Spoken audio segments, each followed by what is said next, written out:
muchísimas gracias también a las personas que habéis organizado por invitarme, que para mí es un gustazo haber podido venir, ¿no? Bueno, os cuento más o menos cómo lo tenía pensado, porque claro, para seminarios somos muchas personas y poco tiempo. Entonces, lo que voy a hacer es una intervención más al uso. Voy a intentar que no sea demasiado larga para compartir, bueno, pues algunas de las cosas básicas que trabajamos cuando hablamos de ecofeminismo, que yo no voy a entrar a cuestiones teóricas, divisiones, sino a cuáles son, digamos, qué es lo que sustenta la existencia de los ecofeminismos, por qué, desde mi punto de vista, son fundamentales ahora. No solamente, digamos, esta mirada es fundamental para entender el mundo en el que vivimos, lo que está pasando y lo que podemos de alguna manera hacer para organizarnos alrededor de una vida digna para todas las personas, y por qué me parece que las miradas ecofeministas son fundamentales, ¿no? Voy a intentar, como digo, que no sea demasiado largo para que luego sí tengamos un buen espacio para poder compartir, expresar dudas, diferencias, expresar miedos, potencia, ¿no? Es decir, un poco todo lo que queramos compartir. Así más o menos lo he pensado, ¿vale? Me voy a poner aquí el cronómetro para no pasarme yo de lo que tengo previsto y vamos para allá, ¿no? Yo voy a partir de el punto de partida, que luego si queréis lo podemos discutir porque no me va a dar mucho tiempo a entrar a justificar bien diagnósticos. El punto de partida es la afirmación que hago de que estamos viviendo un momento en el que podría decirse que la política, la cultura y la economía dominantes le han declarado la guerra a la vida. Un momento en el que una buena parte de la organización de la vida en común y de lo que damos por sentado se desarrolla no solamente de espaldas, sino en contra del mantenimiento de la propia vida, ¿no?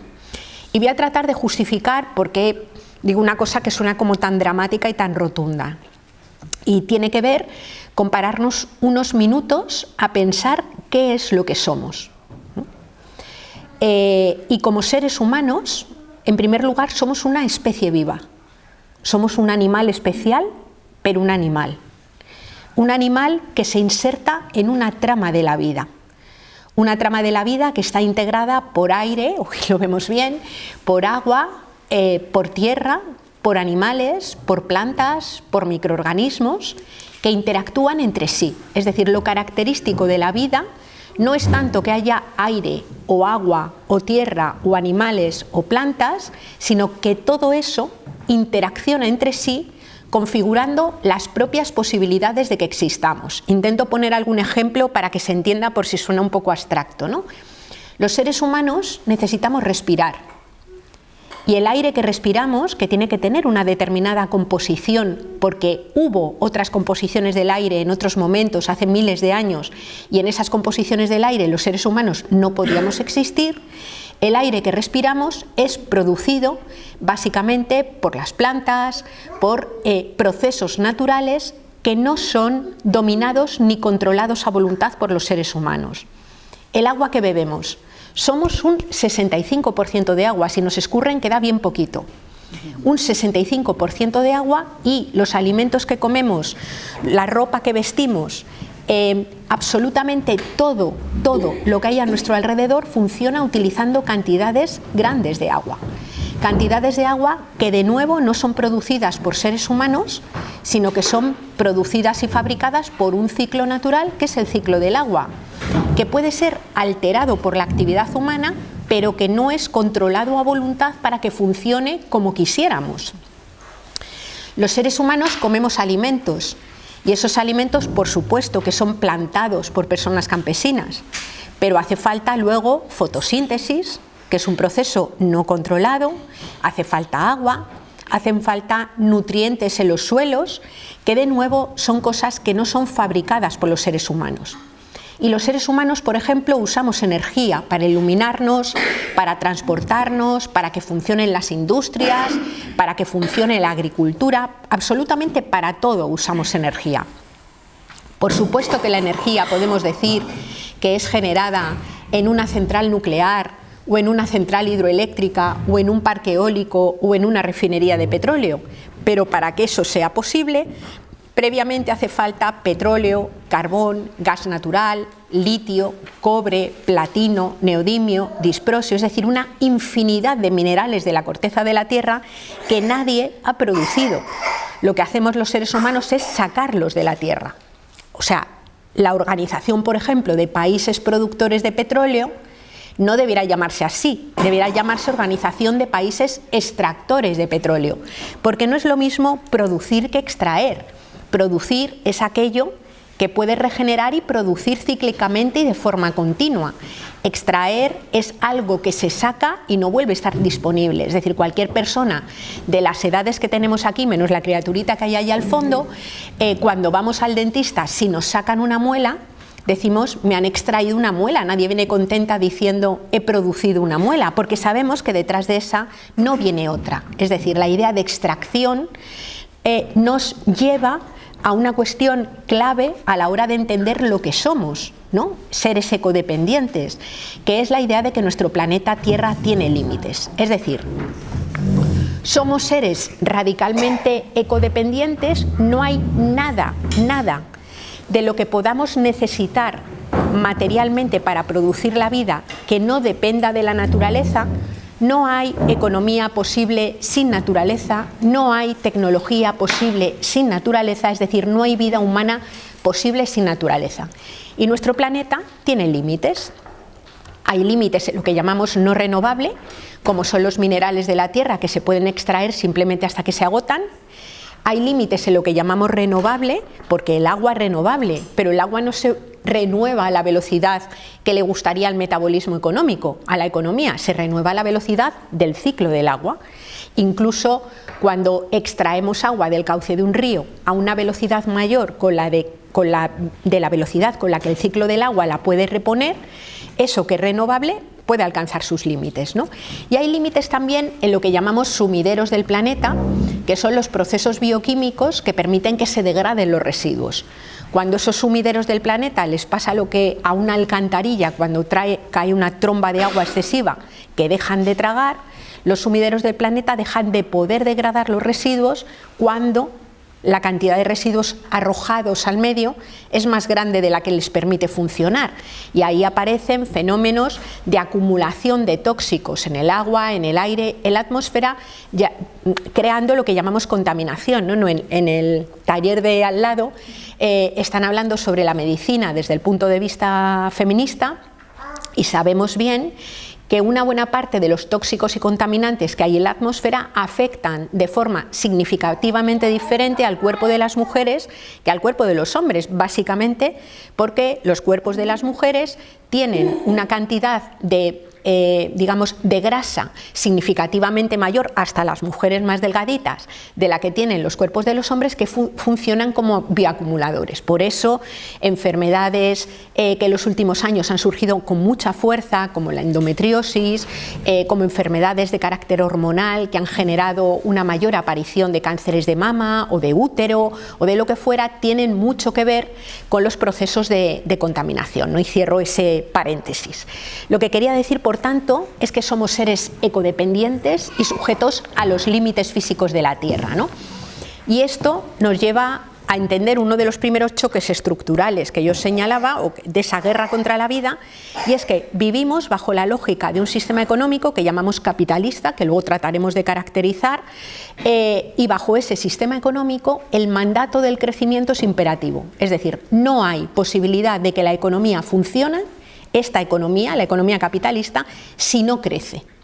Y crecer ilimitadamente sobre un planeta que tiene límites físicos es una contradicción en términos. Lo que ha sucedido es que este modelo ha venido funcionando durante siglo y medio de forma súper intensa los últimos 70 años, y eso ha generado un problema de translimitación, es decir, se han superado los límites físicos del planeta. ¿En qué vemos esto plasmado? En un agotamiento profundo de muchos minerales y una buena parte de la energía, es decir, ya se ha superado el pico máximo de extracción del petróleo, del carbón y de muchos otros minerales, y eso significa que para sostener un modelo globalizado donde mucho de lo que comemos viene de miles de kilómetros, donde todos los días hay que trasladar personas y mercancías montones de kilómetros, lo que nos encontramos es con una imposibilidad, con una dificultad para que la vida se pueda sostener de esta forma y de esta manera, ¿no? Por tanto, ahí nos vamos a encontrar con una primera tensión que tiene que ver con el declive de la energía y de los minerales.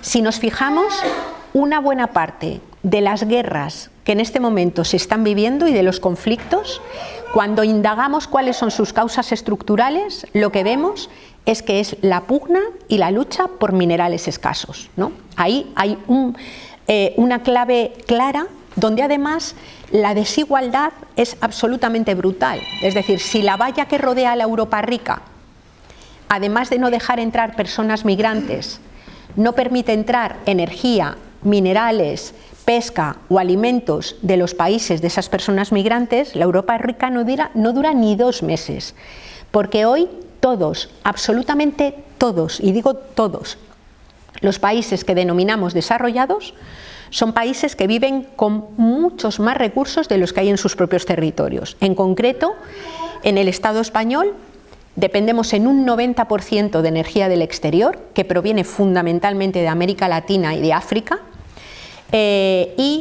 dependemos también en un 85% de los minerales, ¿no?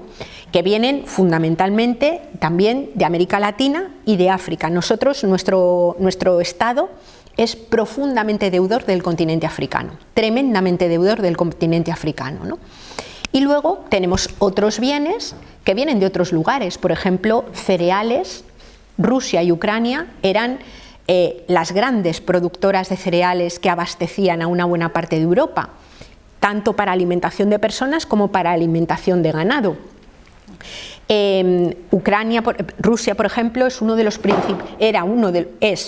principales extractores de uranio y, por ejemplo, países como Francia tienen ahora mismo un problema enorme para poder abastecer centrales nucleares que dependen del uranio que venía de Rusia, después del uranio que venía de Níger, hasta que el propio país, hasta que el propio Níger ha dicho no queremos que siga saliendo el uranio, y que nuestro continente, o sea, nuestro país, se ha tratado como si fuera una gran mina al servicio de la Europa rica, ¿no?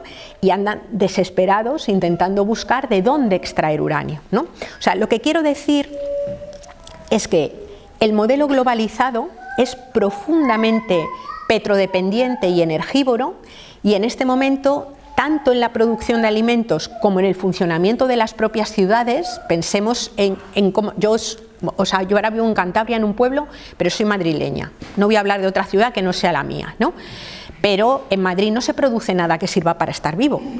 Es decir, si no entran todos los días camiones cargados de alimentos y de todo lo que hace falta para sostener la vida, y no salen todos los días camiones cargados de residuos que no colapsen las ciudades, como podemos ver, por ejemplo, en un momento de huelga de limpieza, lo que nos encontramos es que esas ciudades no funcionan. Es decir, hemos creado un modelo que depende del petróleo, que depende de la energía, y sin embargo ese petróleo y esa energía, que son recursos finitos, declinan, ¿no? Ahí nos vamos a encontrar con un choque estructural, y lo que llamamos en buena medida crisis ecológica es caerse del guindo de que eso no puede continuar así, ¿no? Y un segundo elemento en el que no me voy a detener mucho, pero quiero nombrarlo, es el del cambio climático, ¿no? El cambio climático en realidad es un cambio en las reglas del juego que organizan todo lo vivo. El cambio climático, obviamente, no es solo que suban las temperaturas, que también, sino que esa subida de las temperaturas medias desencadena olas de calor u olas de frío en momentos no esperados, desencadenan temporales que no han aparecido con el cambio climático, han existido siempre, pero ahora son más frecuentes y más violentos, desencadenan problemas en las producciones de alimentos. Por ejemplo, este año en el Estado español la cosecha de cereal se ha perdido en un 90%. Eso quiere decir que habrá que comprar más cereal, y las dinámicas de escasez unidas a las dinámicas de especulación, de quién especula con los alimentos, hace que todo eso suba de precio y suban los precios de los alimentos, pero también los precios de los insumos que se utilizan en la ganadería, por ejemplo, generando problemas importantes pues los sectores que viven en mi pueblo, por ejemplo, que es una zona profundamente ganadera. Tienen montones de problemas con los precios de los insumos unidos a los problemas con el agua. Es decir, que es alucinante, pero en Cantabria este verano y el verano pasado ha habido problemas de agua. Los montes se han quedado secos y no había para que los animales pudieran beber, ¿no? Esas olas de frío, olas de calor, conducen también a una mayor proliferación de incendios. No sé si seguisteis los incendios de este verano en Grecia. O sea, fueron, aparte de los que tengamos más cerca, ¿no? Pero a mí los de Grecia me impactaron mucho porque fueron un montón de semanas con incendios completamente descontrolados que solamente se apagaron cuando vino un temporal brutal. Es decir, que las personas que se dedican a la meteorología los días antes decían los niveles de previsión de precipitación que estamos calculando, o sea, se salen de todo marco y nos parece que son imposibles, ¿no? Que hay una tromba de agua en la zona de Volos, que es la zona donde se produce mayor cantidad de alimento en Grecia, que ha transformado algunas zonas secas en lagos que han llegado para quedarse, ¿no? Y se calcula que hasta dentro de aproximadamente 10 años será imposible poder producir nada ahí, ¿no? Lo digo porque el tipo de cambio, es decir, durante mucho tiempo, y yo creo que todavía aún, cuando se habla de cambio climático se habla de algo que le pasa a la naturaleza, que sucede fuera de nosotros y nosotras. Y por esta ecodependencia que señalábamos en el momento anterior, el cambio climático no es solo que vaya a hacer más calor, que en algunos momentos esté más seco, que veamos que el paisaje cambia un poco con toda la importancia que eso tiene, sino que el cambio climático básicamente afecta a cómo se produce, qué se produce, en dónde se produce, afecta directamente a la supervivencia de los seres humanos, ¿no? Afecta directamente a que podamos seguir existiendo como especie. No quiero decir con esto que un agravamiento del cambio climático suponga que desaparezca el 100% de la especie humana, pero lo que dicen las predicciones, si no hacemos algo, es que pueden ser miles de millones de personas las que no tengan hueco en el mundo, ¿no? Esto es importante tenerlo en cuenta porque para poder pensar en horizontes deseables hay que partir de donde estamos. Si no miramos la realidad cara a cara, lo que sucede es que proyectamos cosas y planteamos soluciones que directamente o no son viables o no solucionan las cosas para la mayor parte de la gente, ¿no? Decía, por tanto, que somos seres ecodependientes, animales pertenecientes a una trama de la vida que se autoorganiza al margen de la propia especie humana. No está en riesgo la vida, no está en riesgo el conjunto de la vida, que es algo que viene durando 3.800 millones de años y que ha demostrado ser tremendamente resistente. Si algo está en riesgo, es la inserción de la vida humana en esa trama de la vida. Por tanto, yo que vengo del movimiento ecologista y habré salido alguna vez con alguna pancarta que diga salvemos el planeta o salvemos el clima, lo que nos hemos dado cuenta es que eso es un error. Nadie tiene que salvar el planeta, nadie tiene que salvar el clima, que se salva y se autoorganiza solo. Lo que hemos de pensar es cómo protegemos la propia vida humana y también otras vidas no humanas. Pero estoy hablando mucho de la vida humana porque a veces parece que los problemas ecológicos están situados fuera, ¿no? Y no solamente somos seres ecodependientes, sino que la vida humana tiene una segunda dependencia, que viene dada por el hecho de que transcurre encarnada en cuerpos. Vivimos insertos e insertas en cuerpos que son vulnerables. ¿Y qué quiere decir que un cuerpo es vulnerable? Quiere decir que es un cuerpo necesitado. Es decir, todas las personas, en realidad todos los seres vivos, tienen necesidades de alimento, necesidades de refugio, más o menos una vivienda, un refugio donde podamos vivir bien, necesidades de relaciones, necesidades de influir sobre la realidad que tenemos alrededor, es decir, lo que llamamos poder en su sentido mejor y más noble de la palabra, que es la capacidad de influir sobre las condiciones de vida que tenemos alrededor, y necesitamos también cuidados, ¿no?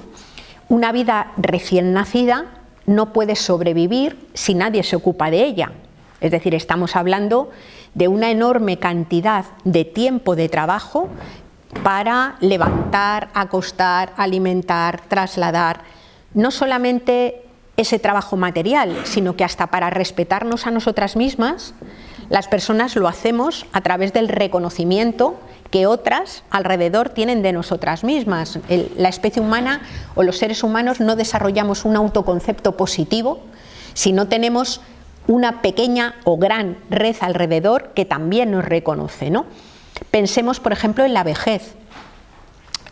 Somos una sociedad, en concreto la nuestra, donde las personas alcanzamos una alta esperanza de vida, tan alta que en algunos casos y para muchas personas esos últimos años transcurren en una especial vulnerabilidad. Hay mucha gente mayor que no se puede ni levantar, ni acostar, ni preparar la comida, ni nada, si no hay otras personas alrededor, normalmente de otras generaciones, que dediquen una intensa cantidad de tiempo de trabajo a ocuparse de que esa vida mayor permanezca. Yo creo que, pensando un poco en lo que se vivió en muchas residencias de mayores y en muchos barrios durante la pandemia, podemos ser bien conscientes de cómo hay vidas que solamente se pueden mantener en pie, las vidas de las personas mayores, porque otras personas se están ocupando de garantizar que así sea, ¿no?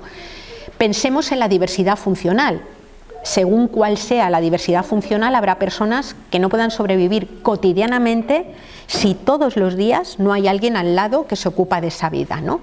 O pensemos en cualquiera de nosotras en un momento de enfermedad, y no una enfermedad gravísima, que te pongan una escayola en una pierna 6 semanas y vuelves a ser consciente de cómo necesitas a otras alrededor, ¿no? Lo que quiero decir con esto es que un ser humano en solitario es inviable. Inviable no solamente por la cuestión del cuidado de los cuerpos directos, sino por la alimentación, la posibilidad de tener refugio, la posibilidad de tener relaciones. Es decir, los seres humanos existimos fundamentalmente descansando sobre unas relaciones de interdependencia entre seres humanos, ¿no? Lo que sucede es que a lo largo de la historia y en casi todos los lugares, quienes se han ocupado de las tareas de sostenimiento de la vida han sido mujeres, no, en mi opinión, porque estemos mejor dotadas genéticamente para hacerlo, sino porque vivimos en sociedades que denominamos patriarcales, luego hablaremos un poquito más de esto, que asignan de forma no libre, mayoritariamente a las mujeres, las tareas de cuidados, ¿no? Fundamentalmente a través de esto que los feminismos han denominado servicio familiar obligatorio, es decir, una construcción de la familia que asigna de forma tremendamente violenta muchas veces el trabajo de cuidados mayoritariamente a las personas de la propia familia, y también una forma de socialización donde incluso cuando estos trabajos de cuidados o estos trabajos de atención se realizan fuera del ámbito familiar, se realizan, digamos, en el entorno laboral, estamos hablando de trabajos que suelen ser de los peores valorados y menos pagados, digamos, en todo el entorno laboral. Aquí tenéis cerquita las huelgas que han mantenido las trabajadoras de residencias, huelgas que se han mantenido, yo las sigo muchísimo porque me encanta cada vez que veo una huelga que se mantiene con una caja de resistencia, que se mantiene durante un montón de tiempo y que termina consiguiendo condiciones laborales justas para las trabajadoras, ¿no? Para las trabajadoras de residencias. Y además las huelgas que se han mantenido aquí en Vizcaya, tanto en Vizcaya como en Guipúzcoa, me parecen especialmente interesantes de seguir y de analizar porque han establecido una alianza muy interesante con las propias personas cuidadas o familias de personas cuidadas. Habitualmente las huelgas, digamos, los y las afectadas por la huelga suelen desarrollar una relación en un primer momento muy negativa y muy violenta con quienes ejercitan el derecho a la huelga.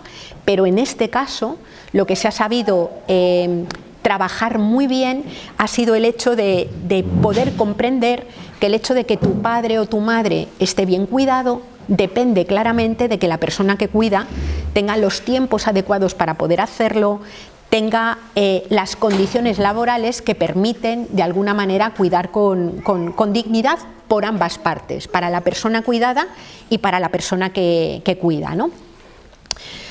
Por tanto, no hay, como decía, ningún ser humano que pueda considerarse a sí mismo plenamente autónomo o independiente. La dependencia no es una patología que le suceden a algunas personas, sino que es un rasgo inherente de la vida, a lo largo de toda la vida, pero sobre todo en algunos momentos del ciclo vital, todas y todos vamos a ser personas dependientes, ¿no? El patriarcado, desde mi punto de vista, es una forma de organizar la vida en la que un sujeto, el sujeto patriarcal, se ha hecho como el titular de una falsa idea de individualidad, ¿no? El sujeto patriarcal es el sujeto que se considera a sí mismo emancipado de la tierra, no dependiente de la tierra, se considera a sí mismo emancipado de su propio cuerpo, como si no se tuviera que ocupar de él, y se considera además desresponsabilizado y emancipado del resto de las personas.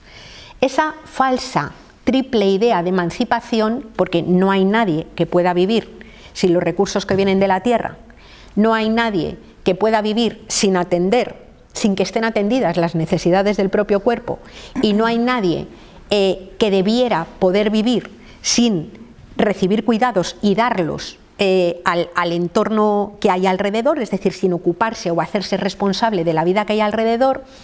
Ese titular de esa falsa fantasía de la individualidad, encarnado mayoritariamente en cuerpos de hombres, pero a mi juicio también a veces en cuerpos de mujeres, ese sujeto patriarcal es un sujeto patriarcal que solamente puede alimentar su fantasía de la individualidad desde el dominio y la violencia sobre otras vidas. Es decir, solamente puedes creerte o puedes vivir como si no dependieras ni de la tierra ni de otras personas, en la medida en que en lugares invisibles tengas territorio, animales, plantas, microorganismos y otras personas, sujetos colonizados, sujetos esclavizados y desde luego mujeres, que puedan alimentar y hacer por debajo y de forma escondida, puedan sostener esa fantasía de individualidad, ¿no?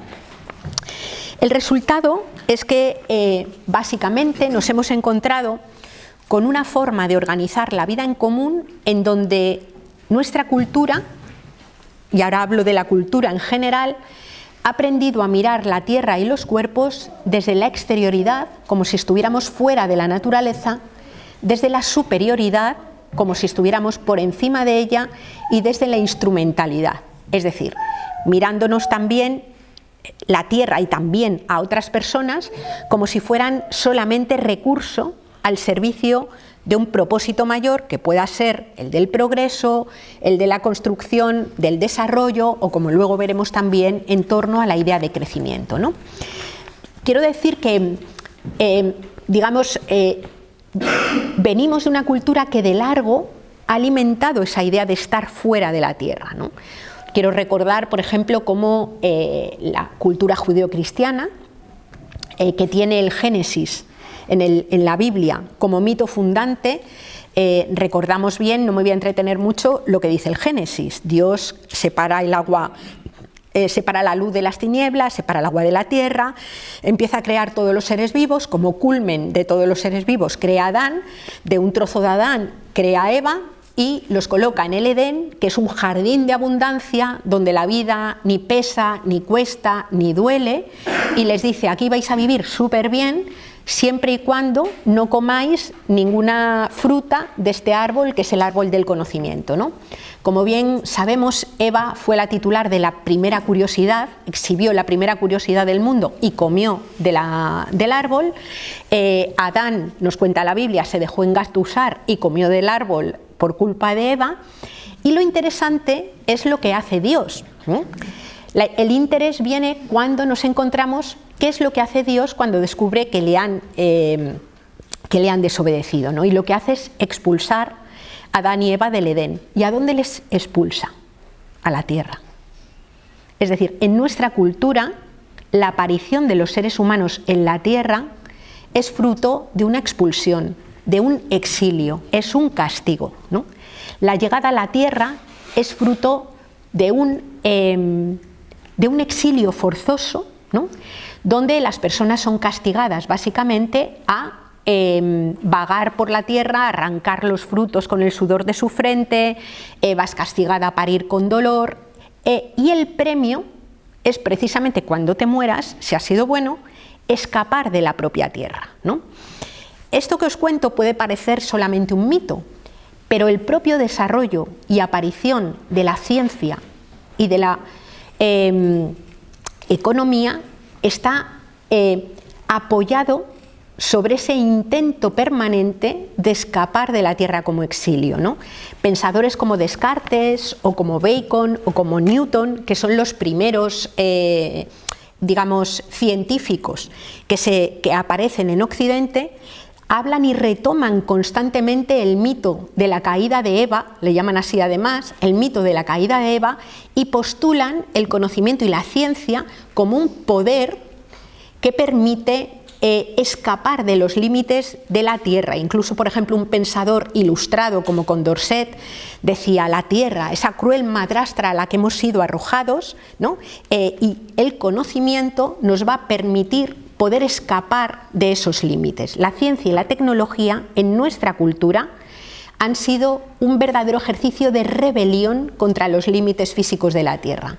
Ha sido el cómo poder escapar a cualquier tipo de límite que la tierra produjera, ¿no? Y el capitalismo, junto con la disponibilidad de energía fósil, ha permitido que durante algún tiempo y solo en algunos lugares hubiera personas que pudieran alimentar la ilusión de vivir sin sudar nunca, de vivir sin pasar frío nunca, de vivir comiendo naranjas en invierno y en verano, de vivir comiendo tomates en cualquier momento del año, de comer los productos exóticos cuando nos daba la gana, de no tener que caminar o que trasladarnos a pie si no nos apetece nunca, ¿no? Es decir, esto ha venido funcionando, esa ilusión de escapada se ha mantenido y ha sido incluso como materializada temporalmente. ¿Hasta cuándo?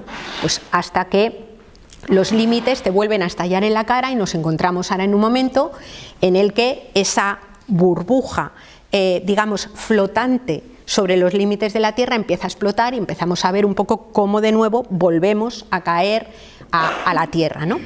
Este mito, esta forma de considerar la llegada a la Tierra como un exilio, es una peculiaridad de la cultura occidental. Casi todos los pueblos, cuando narran la llegada o la aparición de la vida en la Tierra, tienen una narración que consiste más en situar, es decir, los quienes crean la vida. Por ejemplo, en los muchos pueblos indígenas de América Latina, la vida es creada, y el pueblo Potawatomi, por ejemplo, cree que la vida fue creada por una mujer sagrada que se llamaba Celeste. Decían que bajó girando como una semilla de arce hacia la tierra, ¿no? Esta mujer venía preñada, parió una hija muerta cuando llega a la tierra, y ella lo que hace es destrenzar su pelo donde llevaba un montón de semillas y entierra las semillas junto con la hija muerta, tapa la siembra, la riega con sus lágrimas, y de ahí sale todo un jardín de abundancia y del que nace toda la vida, y el encargo es: disfruten, sean felices, cuiden toda esta abundancia para que pueda durar para todos los seres vivos, ¿no? Lo que quiero decir es que no es igual la economía o la ciencia que nace en una cultura que considera que la llegada a la Tierra es un castigo y que el aliento, el anhelo, el deseo es escapar constantemente de ella, que aquella que cree que la vida ha surgido en un lugar estupendo que hay que cuidar, ¿no? Es bastante diferente, ¿no? Bacon, por ejemplo, uno de los pensadores así que pergeñó la idea de de la ciencia como poder y como escapada de la Tierra, él se inspiró para desarrollar toda su teoría científica asistiendo a los interrogatorios que la Inquisición hacía a las brujas, ¿no? Por eso es alucinante mirar cómo toda su obra está plagada de palabras como penetrar, violar, torturar. Él define la ciencia como poder, dice: la ciencia es poder. La ciencia consiste, decía él, en torturar a la Tierra para arrancarle todos sus secretos y conseguir estremecerla hasta sus fundamentos. O sea, ese nivel de violencia tienen esas primeras miradas sobre la ciencia que, en mi opinión, siguen estando, no de una forma tan bestia, pero siguen estando larvadas. Yo he estudiado en una escuela de ingeniería y el primer día que entré en clase, me acuerdo, en una de las clases, el profesor, que era un magnífico profesor, me dijo: una vaca es una máquina que transforma hierba en carne. Esta fue la definición que él hizo, ¿no? Y cuando te explicaban cómo cultivar trigo o cómo cultivar cebada, lo que te decían es cuántos litros de agua, cuántos nitratos y cuántos fosfatos, porque si tú querías cultivar aquí maíz, bastaba con que compraras los nitratos y los fosfatos en otros lugares, trajeras la tierra, trajeras agua y tú en este suelo podías cultivar maíz, ¿no? Lo que se olvida siempre es que esos nitratos y esos fosfatos hay que traerlos de algunos lugares. Por ejemplo, los fosfatos, en el caso del Estado español, vienen fundamentalmente del territorio del pueblo saharaui, ¿no? Hay una extracción de fosfatos y nitratos del territorio del Sáhara que explica en buena medida por qué los gobiernos del Estado español, de diferentes colores políticos, nunca han hecho algo realmente efectivo para que el pueblo saharaui pueda ser titular de su tierra, ¿no? Y pueda decidir cómo se organiza en su propio territorio. La pugna por la tierra, y ahora lo estamos viendo muy bien en Gaza, con una crudeza brutal, es una pugna que está ahí siempre en lugares en donde la vida no se reconoce como ecodependiente e interdependiente, ¿no? Bueno, pues la vuelta de tuerca, a ver cómo voy. La vuelta de... Vale. Media hora y un poquitito más. Vale, la vuelta de tuerca se produce de una forma tremenda cuando nace el capitalismo. Y cómo forma, y quiero aclarar una cosa, ¿no? Capitalismo, supongo que todas lo tenéis más que claro, capitalismo no es economía de mercado. Es decir, había mercados mucho antes del capitalismo. Que se compran y se vendan cosas en un mercado no significa que esa economía sea capitalista. Lo característico del capitalismo es la dinámica expansiva, es que es un modelo que tiene que crecer, porque el capitalismo no produce cosas, lo que produce fundamentalmente es dinero. Es decir, una producción capitalista requiere que si yo invierto X al inicio del proceso, en el medio pasan cosas y al final tengo que tener una cantidad de dinero mucho más grande que X. Y lo que pasa en el medio, al capitalismo le da igual. Da lo mismo producir carros de trigo que carros de bombas de racimo, porque lo importante y lo que se mide es lo que tiene reflejo en dinero, ¿no? Por eso es un modelo económico desconectado de las necesidades de las personas. Es decir, no se produce aquello que consideramos que es necesario para mantener una buena vida para todas, sino que se produce aquello que puede hacer crecer la economía, suponiendo que de ese crecimiento económico se van a derivar condiciones para que la vida de todo el mundo sea buena, ¿no? Esto hace pues que terminemos produciendo cosas que requieren uso de energía, uso de materiales finitos, que a lo mejor no son las cosas que más necesitamos ni las hay para todo el mundo, sin embargo no se produzcan de una forma razonable y asequible y a la que pueda alcanzar todo el mundo aquellas cosas que son necesarias para la vida, ¿no? Digo esto porque muchas veces cuando hablamos y dices, ¿eres anticapitalista? ¿Qué quiere decir esto? ¿Que te niegas a que haya un mercado? No, mercado hubo mucho antes del capitalismo, desde hace muchísimos siglos. El capitalismo es una dinámica que se ha extendido desde hace un par de siglos y de forma brutalmente intensa en su dinámica globalizada en los últimos 70 u 80 años, es decir, una parte pequeñísima de la historia de la humanidad, ¿no? Lo que quiero decir del capitalismo, sobre todo, es que se ha convertido en una religión civil. Es un fundamentalismo religioso que se basa en una lógica que yo llamo la lógica del sacrificio. ¿Qué es esto? Es todo merece la pena ser sacrificado si la contrapartida es que la economía crezca. Y cuando digo todo, es todo. Merece la pena desecar humedales, merece la pena dragar ríos, merece la pena volar glaciares, merece la pena cambiar las leyes laborales de los países para que las personas tengan que estén más explotadas, a la vez que prácticamente que han sido los incendios y este gran diluvio en bolos. En Grecia han cambiado la legislación laboral para permitir legalmente que las personas puedan ser contratadas con jornadas laborales de 13 horas diarias, ¿no? Es decir, ¿cuál es la justificación? Que si no, la economía no crece. Merece la pena instalar leyes mordaza. ¿Cuál fue una de las justificaciones para la ley mordaza en este estado? Pues fue básicamente el tema de decir, en un país en el que hay mucha protesta social, los inversores no tienen confianza y por tanto los capitales se alejan. No fue la única excusa, pero fue en la exposición de motivos de la ley, es una de la exposición de motivos que está. Merece la pena hacer un tren de alta velocidad, aunque no dé tiempo a que se coja la alta velocidad por las distancias tan cortas que hay que recorrer.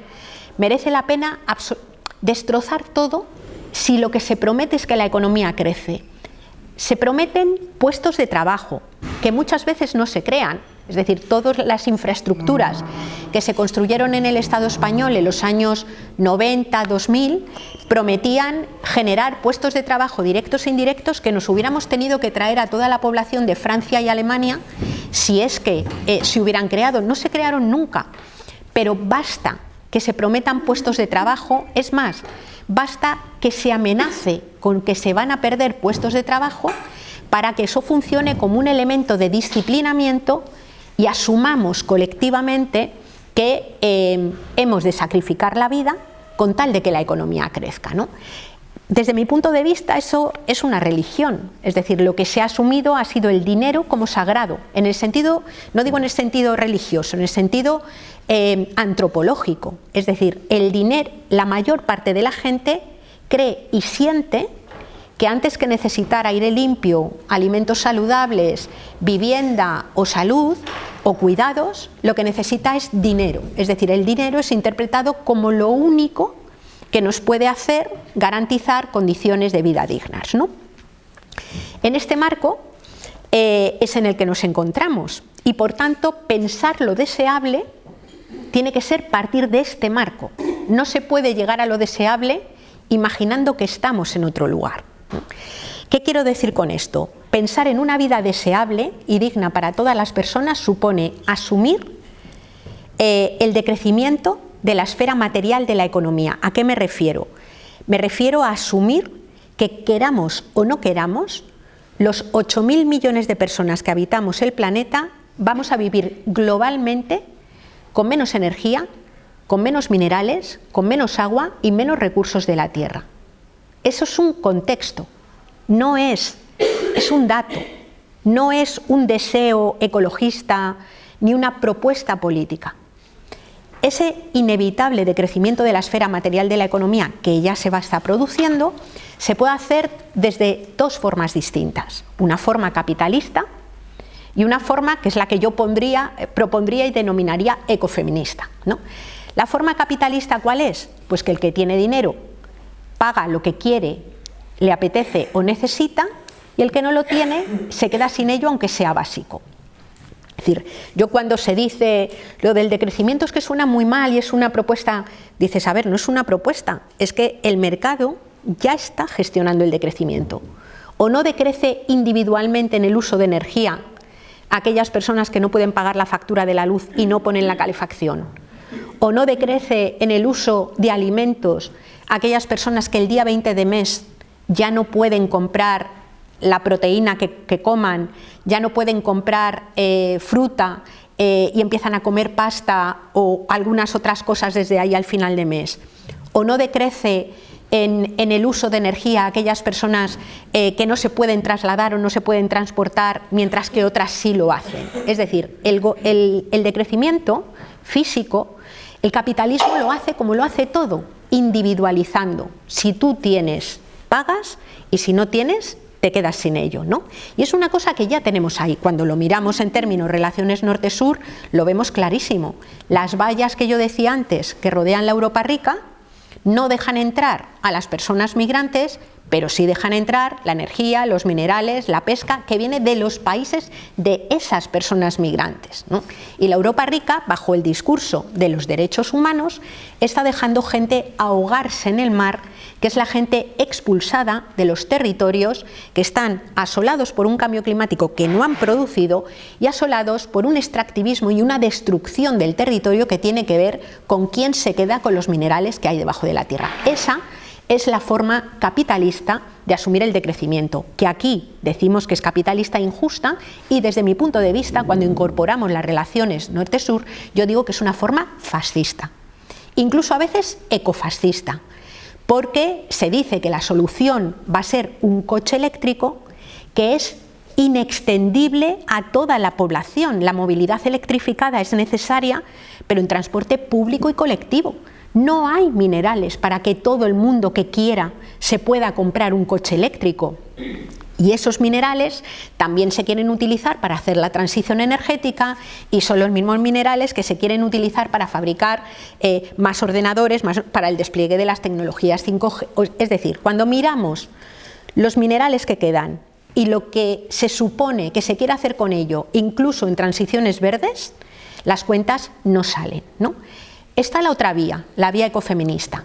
¿Cuál es esa vía? Pues es una vía que asume el decrecimiento material como contexto y lo gestiona desde tres principios: el principio de suficiencia, los repartos y el de sostenibilidad de la vida. Dos pinceladas de cada uno de ellos y termino y abrimos el debate. El primer principio, el de suficiencia. El principio de suficiencia quiere decir aprender a vivir con lo suficiente. Pero ojo, es un derecho y una obligación, porque quien no tiene lo suficiente tiene derecho a tener más. Ese es un gran problema que veo yo en algunos compañeros, casi todos hombres, cuando hablan de decrecimiento, que hablan de autosimplicidad voluntaria y dicen, a ver, no es la gente individualmente la que ha de apretarse el cinturón, algunas sí, pero otra mucha, si se aprieta el cinturón más, es que se muere, se asfixia. O sea, hay gente que no tiene lo bastante y el principio de suficiencia lo que debe hacer es garantizar que lo tengan. Es, por tanto, tener lo suficiente es un derecho. Pero hay quienes usamos mucho más de lo que nos corresponde y esa gente sí que tiene que decrecer. Quien lo quiera hacer voluntariamente, muy guay. Pero quien no quiere hacerlo voluntariamente, una sociedad tiene que aprender a defenderse de sujetos a los que, con tal de mantener un estilo de vida que no les corresponde, que no hay minerales para hacerlo, no les importa quitarse del medio a los demás. Por tanto, necesitamos política que aborde cuestiones que tienen que ver con el segundo de los principios, que es el del reparto y la redistribución. Tenemos un problema de reparto. Es decir, la escasez es un concepto social. Una cosa es escasa o no, depende de cómo se use. Si se usa con prudencia, a lo mejor las cosas no son tan escasas y duran. Son escasas si pretendemos tener unos estilos de vida que son una locura, ¿no?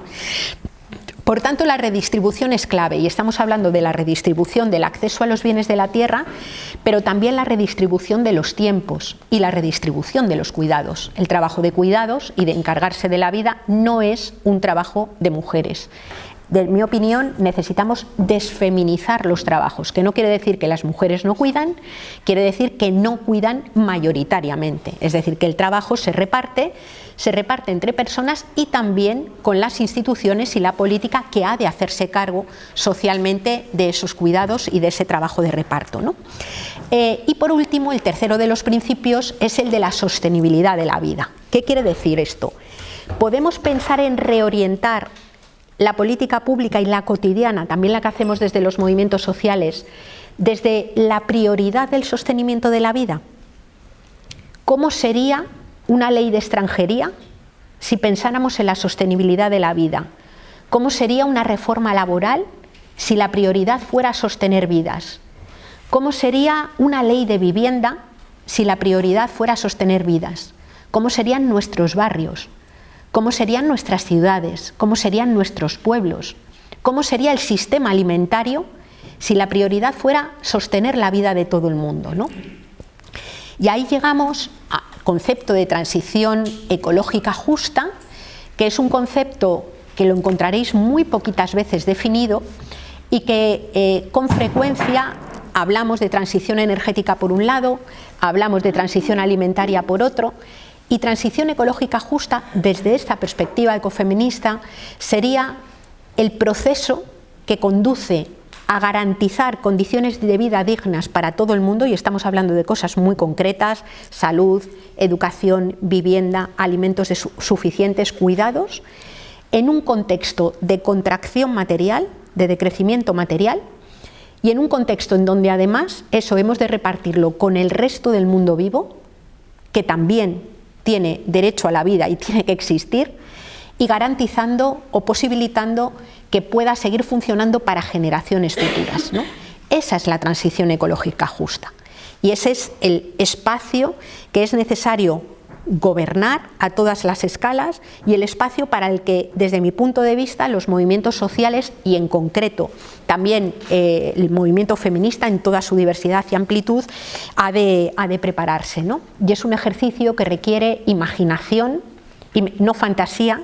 Elon Musk promete, en este anhelo de fuga, que la solución va a ser montar 1 millón de personas, llevar en cohetes a Marte a 1 millón de personas. Fijaos la propuesta. Y este señor da charlas TED que le pagan millones por cada charla que da. Somos 8.000 millones. Y este señor dice: en 100 años llevaré 1 millón de personas a Marte. Y dices, bueno, ¿y todos los demás? El problema es que se plantea de tal manera que cuando él habla, cada persona cree que va a ser una... Alguien cree que algunas de las que estamos aquí vamos a... Aparte de que no es viable, pero alguna cree que va a ser de las que del millón que esté en Marte, que además dice cultivando sus propios alimentos, viviendo en una cueva y reciclando su caca. Dices, pues para hacer esto no lo podemos hacer ya aquí. Sí, no podemos poner mecanismos de agricultura orgánica, o sea, sin tener que vivir en cuevas, ni... Bueno, es un delirio, pero es fruto también de ese anhelo, ¿no? Por tanto, no fantasía, sino imaginación. Y la imaginación también requiere memoria. No hay imaginación sin memoria. Y la memoria requiere saber cómo hemos llegado aquí, quiénes han sostenido la vida, quiénes han sido explotadas y explotados para sostener esta vida, cómo ha cambiado el territorio. No porque las respuestas vayan a estar en el pasado, que es imposible volver al pasado y además en muchos casos nada deseable, ¿no? Sino porque si imaginamos sin tener en cuenta lo que somos y de dónde venimos, volvemos a imaginar 1 y 1000 veces las mismas cosas que nos llevan al problema, porque no hay forma sino de salir de ahí, ¿no?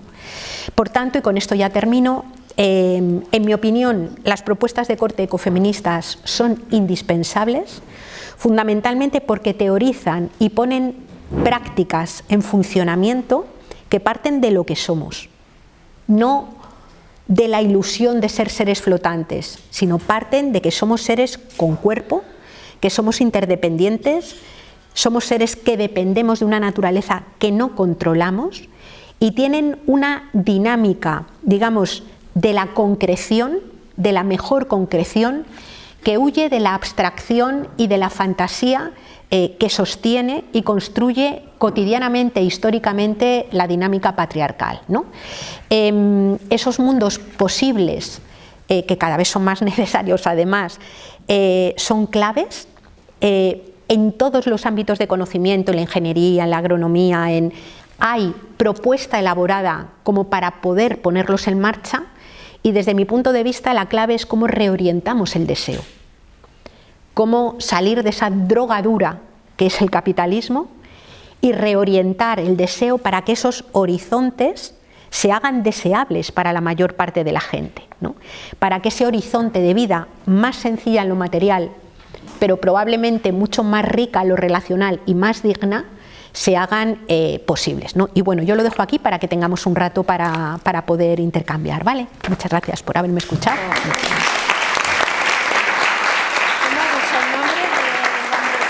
Elon Musk. Elon Musk es un supermacho de estos galácticos Bueno, no sé vosotras, a mí me ha encantado todo lo que nos ha contado Yayo, y ha sido tan amable de terminar prontísimo para que podamos... Claro, es que si no... Para que podamos hacer preguntas, debatir, así que... Aurrera, suena Daitza. ¿Tienes alguna publicación? Uy, montones. Sí. Se me ha olvidado decir. Luego, si quieres te las escribo. Sí, mira, hay un... Sí. Hay un librito que yo creo que le mete mano bastante bien, que se llama Los 5 elementos. Sí, se me ha olvidado deciros, pero si entráis en Wikipedia podéis ver todas las publicaciones que tiene, que no las iba a decir yo porque os aburriría de lo largo que es, de los libros que tiene y de los libros en los que ha colaborado. Ahí los tenéis, pero bueno, ya que recomiende lo que... Sí, yo creo que es lo que he contado hoy más o menos aquí, ahí está bien. Por ejemplo, para divulgar, para regalar, para que no solamente nos hayamos enterado nosotras.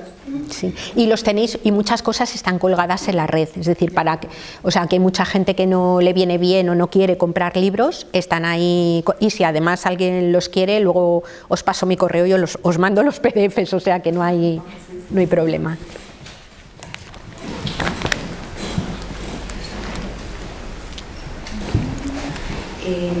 Dentro de las propuestas de ecofeminismo que has comentado, el tema del turismo, porque por ejemplo aquí en Bilbao de unos años para otro ha sido salvaje el cambio. Entonces, ¿no? ¿Cómo abordar el turismo tanto en política, ¿no? como en propuesta feminista? ¿Voy contestando así? Sí. A ver, la cuestión... mira, nosotras trabajamos, yo no estoy en ningún partido político, nunca no he querido jamás estar en un partido político, pero en octubre del año pasado Yolanda Díaz me pidió si podía coordinar uno de los grupos de trabajo de Sumar, ¿no? Yo ya, el resultado, lo que ha plasmado finalmente del grupo que yo coordiné en el programa electoral es, vamos, se parece como un huevo a una castaña, no tiene nada que ver, ¿no? Pero el trabajo fue muy interesante, porque fue un trabajo en el que participaron, aprovechamos para hacer un proceso de participación, intervinieron casi 200 personas, había de todos los partidos políticos de corte estatal y, por ejemplo, de aquí participó bastante gente de Bildu en el proceso, ¿no? Que participaban a título individual, y lo que hicimos fue tratar de pergeñar lo que nos habían pedido, que eran cuáles serían las líneas de trabajo para construir un proyecto de país, lo llamaban ellos, con un horizonte de 10 o 15 años, ¿no? Y ahí le metimos mano a algunos de los sectores, y el tema del turismo salió con mucha fuerza, ¿no? Salió con mucha fuerza. Primero, porque hay muchos lugares que están siendo totalmente asolados por el turismo. En el valle que yo vivo, en Cantabria, vamos, y ahora mismo además con el cambio de gobierno quieren liberalizar la construcción. Bueno, es un caos, porque además el norte, el Cantábrico, se está convirtiendo en un refugio climático. Es decir, según aumenta el calor de una forma brutal, hay mogollón de gente que plantea que el único sitio en el que se puede estar en el verano es en el norte. Entonces, toda la franja cantábrica está, vamos, el nivel de llegada es brutal, ¿no? Pero en este grupo a mí me llamó mucho la atención la participación de compañeros y compañeras de Canarias y de Baleares, que claro, son territorios que viven el turismo desde hace ni se sabe, ¿no? Lo que me llamó la atención, por ejemplo, fue ver los niveles de precariedad. O sea, Canarias es antes de ayer salía en prensa, es de los lugares donde la renta per cápita, con todo lo injusta que es la renta per cápita, como indicador, por así decir, donde la renta per cápita es más baja. O sea, es bajísima, ¿no? En Canarias, igual que en Baleares, por ejemplo en Ibiza, cuando llega la temporada alta, que ya es casi todo el año, las personas que trabajan no encuentran vivienda, no la pueden pagar y alquilan balcones, ¿no? Gente viviendo en furgonetas. O sea, lo que quiero decir es que cuando se habla de la cantidad de trabajo que genera, tienes que mirar un poco qué tipo de trabajo y con qué condiciones, ¿no? Y entonces, lo que salía en el texto, o sea, lo que salieron así un poco con propuestas que habían sido trabajadas en buena medida por gente que vive desde hace mucho tiempo en zonas de turismo, es el tema de introducir moratorias al turismo, es decir, ponerle límites al número de personas que pueden llegar, que se ponen límites al número de camas en hoteles, poner también límites y meterle mano al tema de la vivienda turística, porque además lo que está generando es una extracción de vivienda a disposición de las personas que viven en mi pueblo, por ejemplo. La gente joven no puede vivir, porque si le ponen una vivienda en alquiler que puedan pagar, se la alquilan desde octubre hasta mayo, pero de junio a septiembre les dicen que se piren de la... Entonces no hay forma de poder hacer planes de vida decentes, ¿no? Y ahí lo que es muy importante, esto lo señalaba la gente de los sindicatos, lo que es muy importante es establecer como planes, ¿no? Por ejemplo, aquí tenemos un plan de cierre de nucleares, hay un plan establecido. Tener un plan de cierre, es decir, tal central va a cerrar en tal año, tal en otra y tal en otra, con un horizonte, a mí me parece que es tarde, pero bueno, hay un plan de cierre, ¿no? Eso permite poder planificar qué haces con los trabajadores y trabajadoras de esos sectores, ¿no? Eso es lo que tendríamos, o sea, con el turismo todo el mundo dice hay que disminuir el turismo, hay que disminuir la dependencia, pero como no se ponen objetivos concretos, no hay forma de poder caminar hacia ello, ¿no? ¿Cuál es el riesgo de no hacerlo además? Pues que las subidas que se producen en los precios de los combustibles o dinámicas, por ejemplo, como sucede en el Estado español, que es el lugar que se calienta al doble de velocidad del resto de Europa, lo que hace es colocar, por ejemplo, situar lugares como Canarias o como Mallorca o como el Levante, como el sur y el este de la península, van a perder su turismo simplemente porque no se va a poder estar de calor. Es decir, porque no se va a querer venir. Entonces, podemos hacer procesos planificados de contracción, cuidando a la gente, o podemos esperar a que las cosas caigan a plomo por sí mismas. Y bueno, yo creo que quienes vivís aquí cerca en Sestao y ya tenéis una edad y vivisteis lo que el capitalismo hace cuando no le interesa a un sector, ya sabemos qué es. Y es que lo cierra y deja a la gente tirada sin ningún tipo de problema, ¿no? Es decir, no podemos esperar que el capitalismo se vaya a ocupar de las personas que trabajan en esos sectores. Hemos de pensar en otra cosa, ¿no? La propuesta que nosotras hacíamos era finalmente tratar de proyectar como política pública la existencia de una renta básica, decíamos, en especie, ¿no? Es decir, garantía de vivienda, mínimo suministro energético, de agua y de cuidados, de salud para todo el mundo, de manera que la garantía de condiciones dignas de existencia no pase por el hecho de tener que tener un empleo en el sector turístico, ¿no? Las cuentas que nosotras hacíamos nos salían que es perfectamente viable, es que hay vivienda para poder hacerlo. De hecho, por ejemplo, una buena parte, lo que proyectábamos era que una buena parte de los hoteles que sobrarían en lugares como Canarias pudieran ser reconvertidos en vivienda social, que es fácil poder hacerlo, ¿no? Entonces, ¿por qué la gente pelea por un trabajo en el que le pagan una mierda? Pues pelea porque es la única forma que tiene de obtener renta para pagar la vivienda. Si tú no tienes problema para tener vivienda o no tienes problema para tener recursos básicos, ¿quién se va a pelear por un trabajo en el que te deslomas y te pagan una mierda? Nadie.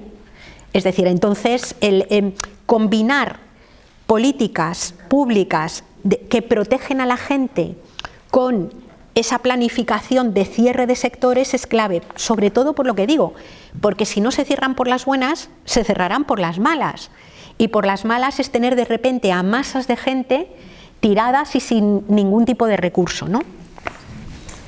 En ese sentido que comentabas del turismo, yo creo que tiene que ir siempre acompañado de políticas públicas, pero globales, o sea, un cambio de paradigma que nos gustaría, ¿no?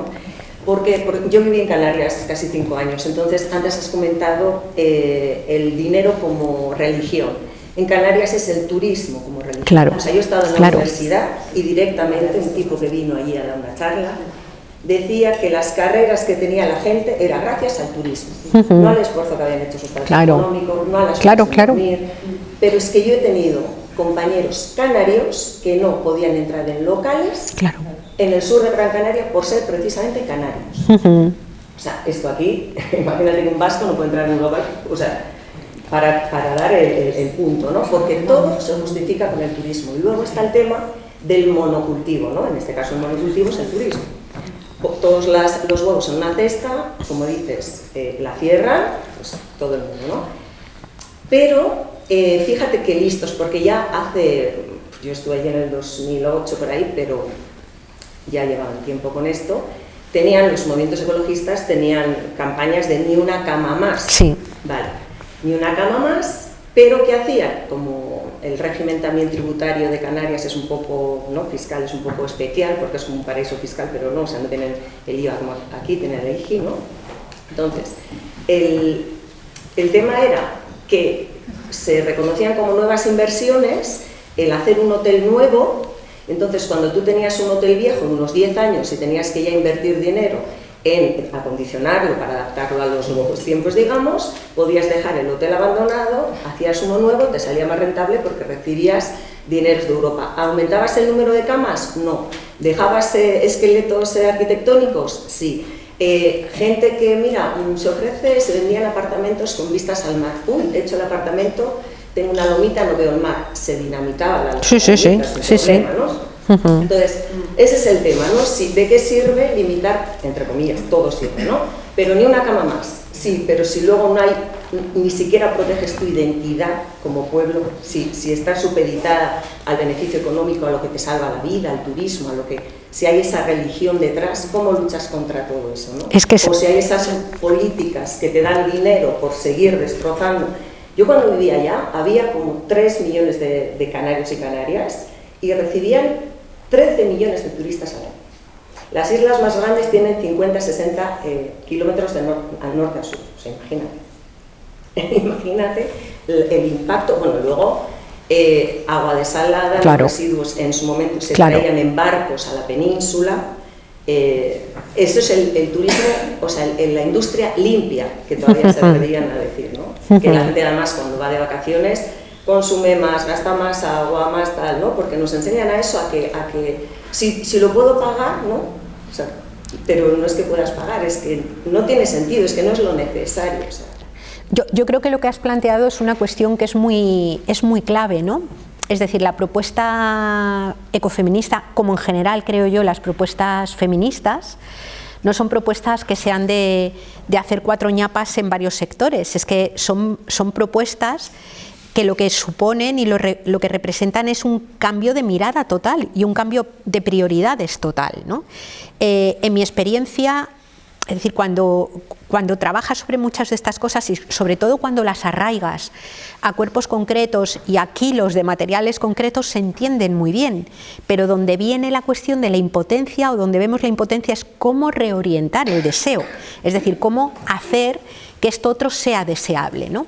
Y ahí hay ejemplos, mira, en Canarias precisamente hubo un proceso que fue alucinante, que fue el de Lanzarote, en su momento, que en Lanzarote lo abordaron de una forma precisamente integral cuando lo hicieron, ¿no?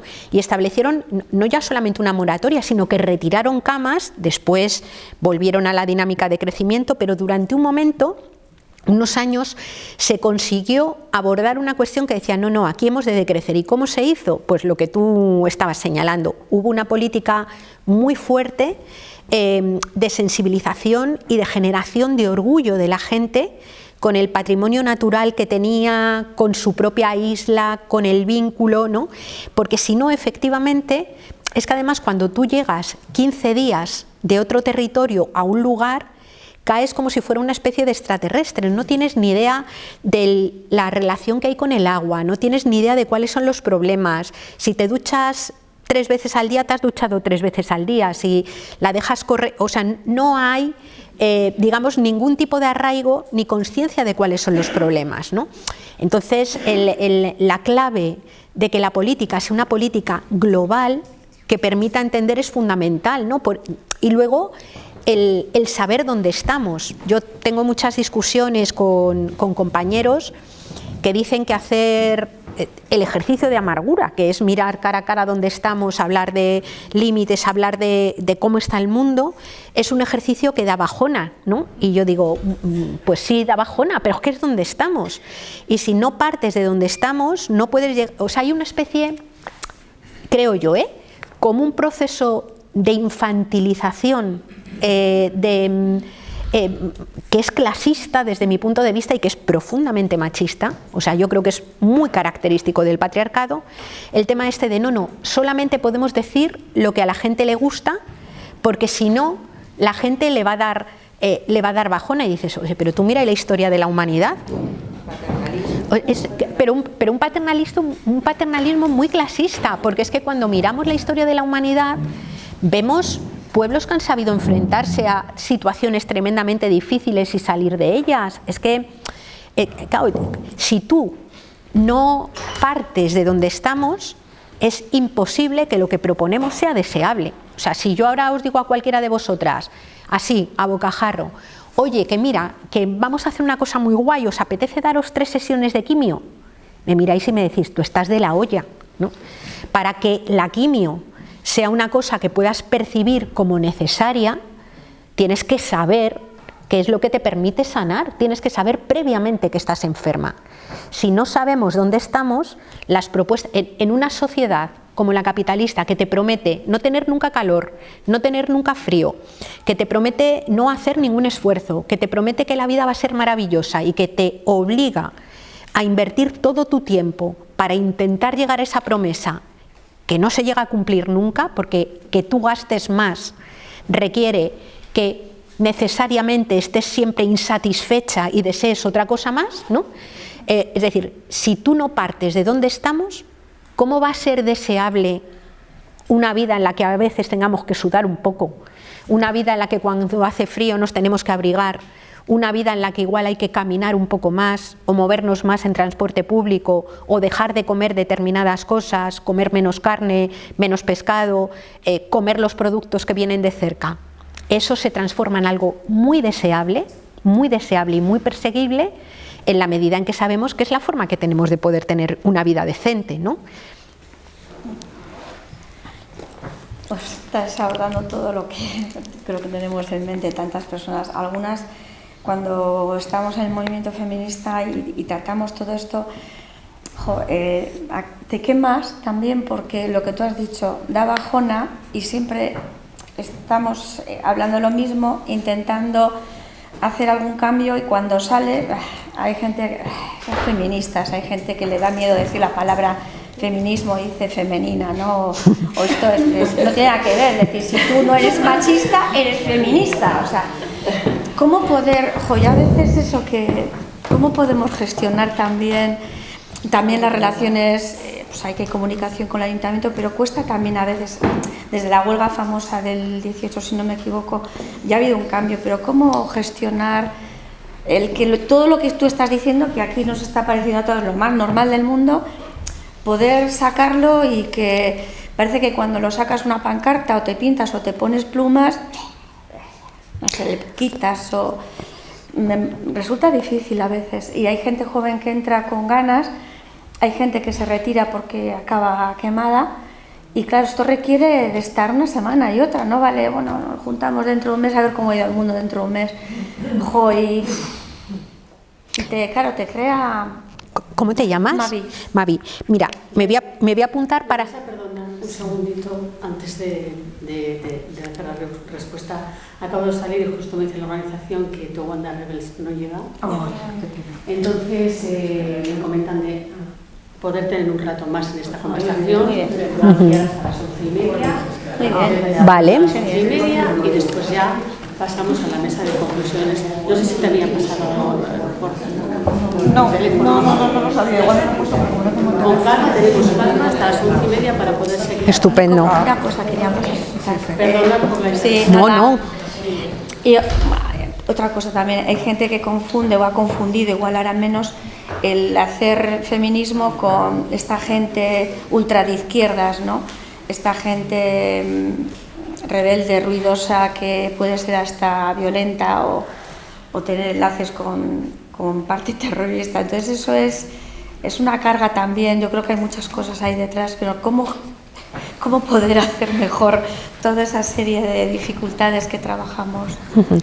Mira, si te parece, Mavi, como había alguna otra mano, para que no me coma yo todo el tiempo, abrimos y luego hago algunos comentarios, ¿vale? Para que no me coma yo. Sara. Sara, sí. A mí, Mavi, me mueve mucho lo que dices, porque yo voy un poquito más a dónde empezamos, dónde está el huevo y dónde está la gallina, ¿no? O sea, ya no sabemos por dónde empezar.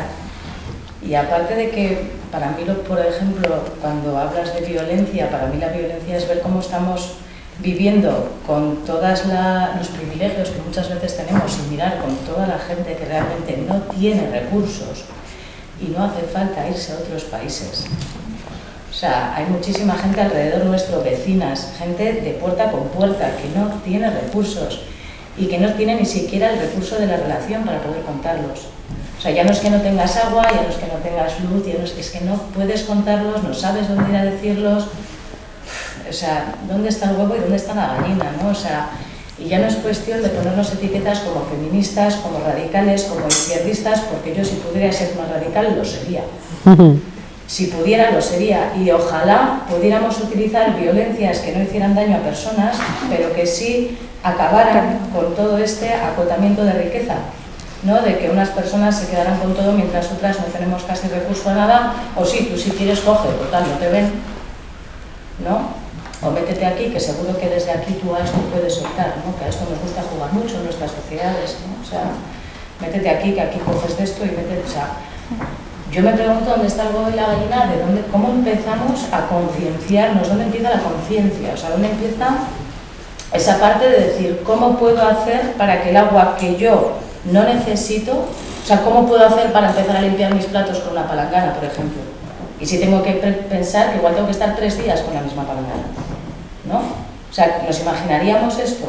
Yo he estado haciendo esto, ¿eh? Yo he estado viviendo, ¿no? en furgoneta, haciendo otro tipo de trabajos que no es porque yo lo he elegido, ¿eh? No puedo, o sea, sí, ¿no? Y gente trabajando conmigo estaba así porque lo elegía y gente que no, que trabajaba así porque no le quedaba otra. Entonces, yo me pregunto, ¿dónde empieza qué? ¿Sabes? ¿Dónde empezamos a concienciarnos o dónde empezamos a decir qué puedo repartir yo? Que tenga yo, qué puedo repartir, ¿no? O qué puedo dar yo, o a quiénes se le quita qué. Ahí es donde yo veo ¿no? O sea, dónde empezamos a crear una política de conciencia, o sea, ya de decir, vale, vamos a pararnos todo el mundo un poquito a ver qué podemos hacer, ¿no? ¿Por qué no decías los canarios no pueden vivir aquí? Un vasco probablemente pueda entrar a un bar, pero yo como vasca no puedo comprar un terreno. Y a mí me gustaría utilizarlo bien. Claro, que es bien para mí, que es bien para otra persona. Entonces, claro, es que aquí se mezclan tantas cosas que...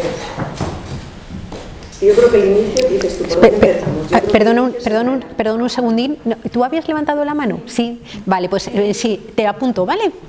Por ejemplo, yo me planteo una cosa. Hablamos de los turistas que vienen, pero nos olvidamos que nosotros somos turistas. Entonces no nos planteamos todos los vascos que se van a Cantabria, todos los fines de semana. Muchos. Y madrileños también. O todos los aviones que cogemos por decir, tengo este tiempo y voy en avión y no voy en coche o en autobús. O sea, también tenemos que hacer una autocrítica, porque sinceramente no la estoy escuchando. Sí. ¿Cómo te llamas? Andrea. Vale, lo voy a apuntar para luego... Luego, he apuntado algunas cosas. Cuando, por ejemplo, estamos hablando de los cuidados, nosotras como mujeres blancas con privilegios salimos a trabajar. Pero si decidimos tener hijos e hijas, ¿a quién contratamos? A mujeres migrantes. Entonces también nos tenemos que plantear eso. Decimos que nosotras no cuidamos, pero lo depositamos en otras mujeres, o incluso en las abuelas. ¿dónde están los hombres? Y luego, por ejemplo, respecto a que estamos hablando también de la geopolítica, me parece muy importante, con respecto a España, hablamos de los visados. A los latinoamericanos se les da visado, a los africanos no. Y esa es la razón por cómo vienen y con las necesidades que vienen y todo lo que pagan para venir. Porque de África solo sale el 3% de la población nacida en África. Que eso se nos olvida. Y por último, decir respecto a Senegal. Senegal, el PIB de Senegal principalmente es agropecuario. ¿Qué pasa? Que están los barcos europeos pagando la factura, es decir, yo estoy aquí, te cojo los peces. ¿Qué pasa? Que se quedan sin peces. Entonces, ¿cómo comen las personas? Entonces, ¿por qué vamos a quejarnos de que vengan aquí senegaleses si no tienen ni de qué comer ni su economía? Gracias, Andrea. ¿Ibas? Sí, yo un poco comentando los comentarios que han hecho ellas. Yo creo que todo empieza hacia por dónde empezamos. O sea, yo creo que el problema o el inicio es el relato. O sea, el relato, lo que nos han taladrado, lo que es que está mal decir que somos feministas. Hasta eso ya tenemos que pedir hasta disculpas, ¿no? Y tenemos que cambiar o tenemos que no. Ni siquiera se nos permite decir que no estamos bien, porque en esta sociedad hay que estar siempre happy, ¿no? O sea, no vas a decir que estás mal. Entonces, yo creo que el cambiar el relato, no te puedes quejar, no puedes decir, si te quejas, si sabes que tú eres tal, entonces ya enseguida te etiquetan, te ponen, porque tú no sigues lo que hay que seguir, ¿no? Entonces yo creo que lo que tenemos que cambiar, al menos, es nuestro autorrelato. O sea, ¿qué nos creemos que no? ¿Cómo somos críticas? Que también se decía, a ver cómo somos críticas, ¿no? Vale, pues vamos a ver si eso que nos cuentan, si yo me tengo que avergonzar de decir que soy feminista, ¿yo me tengo que avergonzar? Esa es la primera cosa que igual tenemos que cuestionarnos. O de decir si soy radical, me tengo que excusar por ser radical, si radical es ir al origen del problema. O sea, ¿por qué lo que no es condescendiente con el sistema es malo? ¿Por qué? Y luego, en nosotras, mira, a mí en mi vida, yo he vivido en varios países, ¿no?, de Latinoamérica. A mí en mi vida me han llamado feminazi dos veces en mi pueblo, yo soy de Durango, y 2 mujeres, no por los mundos, tanto que decimos, ¿no? O sea, y encima personas que no son especialmente vehementes, ni se mojan en otros temas, o sea, pero sí sacan esa poca energía para precisamente luchar contra lo que supuestamente es también en beneficio de ellas. Bueno, para mí el feminismo es en beneficio de la sociedad completa, pero te quiero decir, pero ¿cómo sacan esa fuerza precisamente, no? Porque nos lo han taladrado in el tuétano. O sea, todo eso, cómo nos tenemos que sentir, cómo tenemos que ser. A mí me ha pasado de estar en fiestas en una noche en Bilbao, con 4 amigas, pues de 45, 50 años, ¿no? Y venir un hombre, también pues, 50 y tantos por ahí, guapas, a las 11:30 de la noche, y simplemente mirarle, así como con cara de... Y ha percibido eso, entonces, perdón, no sé si ha molestado, no sé, y ellas, no, gracias.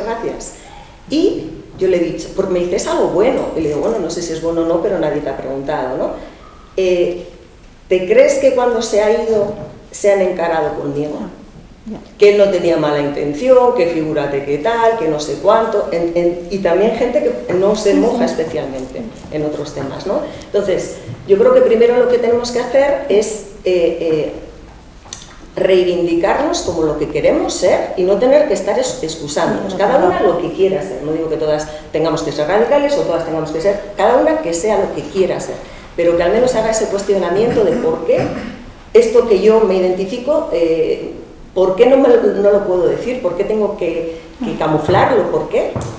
Entonces, eso es uno de los temas. Y luego estar mal, podemos estar mal, podemos decir que nos da bajona. Pues sí, nos da bajona, es que mira la situación que tenemos. O sea, sí, reivindico estar mal, ¿qué pasa?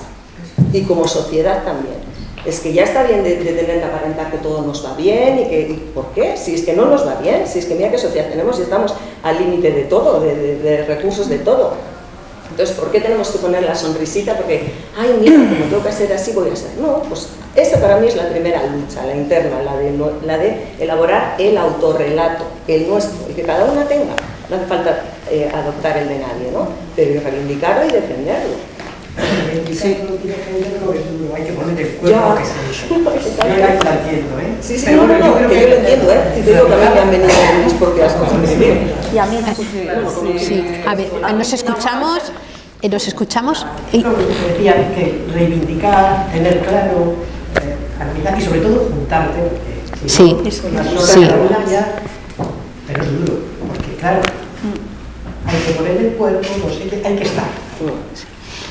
Pero bueno, hay que estar y hay que ser radical. Sí, yo iba a comentar así. Sí.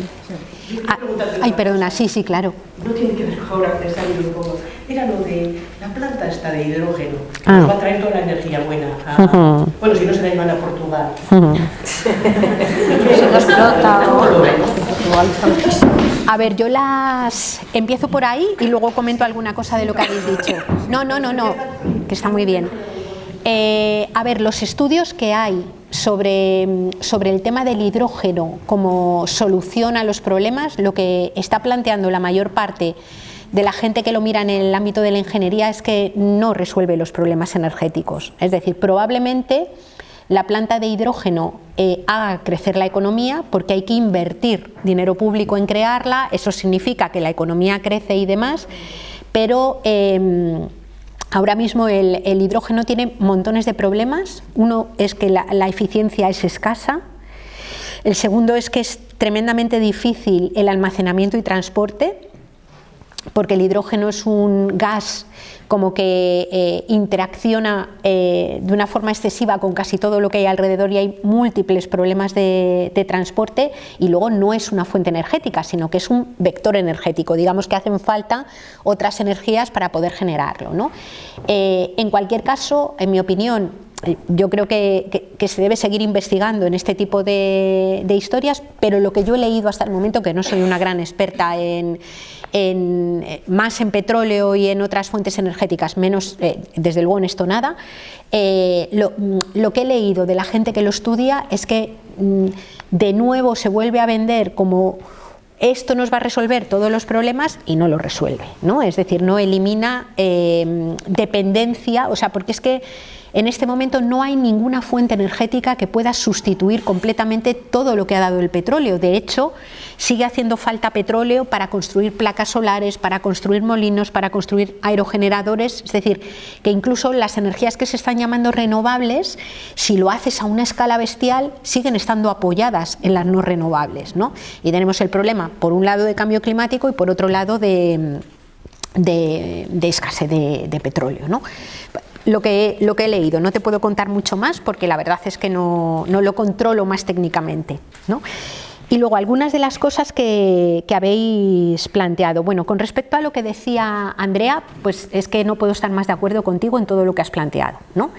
Es decir, tanto desde luego, por ejemplo, el tema de la pesca en Senegal, pero también, por ejemplo, en aguas en países como Sudáfrica, por ejemplo, o como Namibia, la presencia de los pesqueros que llamamos la pesca española, por así decir, se hace fundamentalmente en aguas africanas.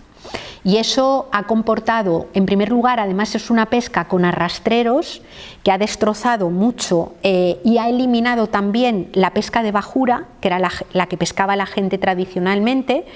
Y, por ejemplo, aquel momento, ¿os acordáis aquel momento en el que hubo un montón de llegada les llamaban piratas, que asaltaban los pesqueros? En realidad eran los pescadores de la zona que, viendo que se quedaban sin subsistencia, terminaban entrando en los barcos. Son algunos de esos elementos que se suele hablar de violencia y dices, bueno, es que es un tema básicamente de autodefensa casi, ¿no? y de vida.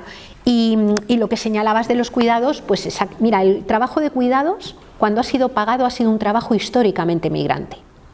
Primero fueron las chicas de los pueblos que iban a servir a la ciudad, siendo muy jovencitas, y después, cuando la economía se globaliza, son mujeres que vienen de otros países. ¿Y de qué países? de los mismos países de las que vienen las materias primas que sostienen nuestras economías.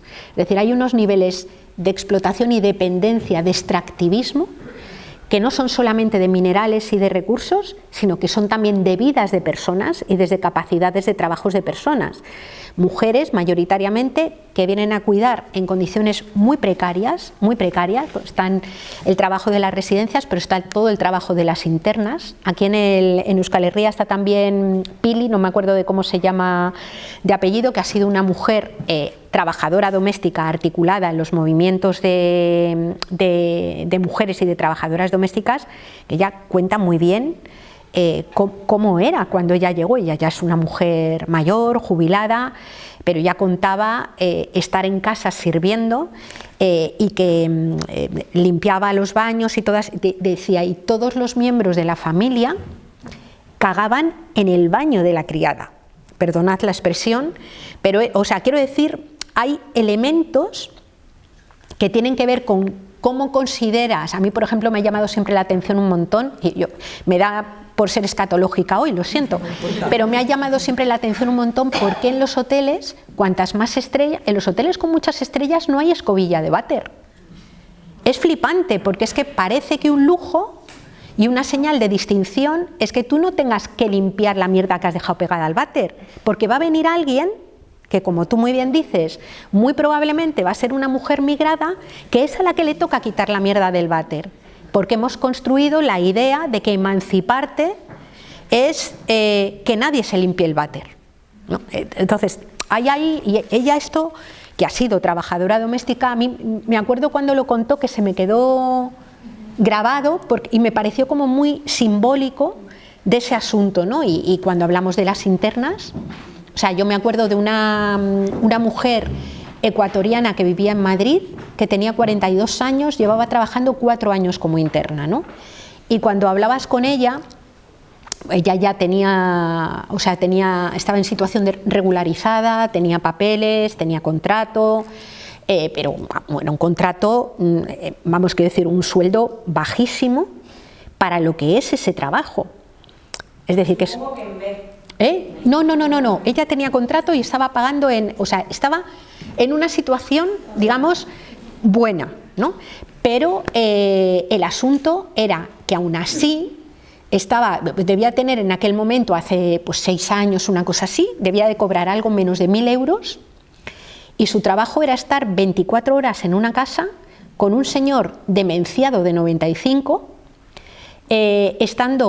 tenía 2 tardes libres, que es lo que te garantiza el convenio cuando eres interna, y ella lo que decía es: lo más duro de este trabajo, que es un trabajo en el que mueves cuerpos, pesos, es decir, que es un trabajo exigente, dice, lo más duro de este trabajo es llevar la misma vida que lleva una persona de 95 años demenciada.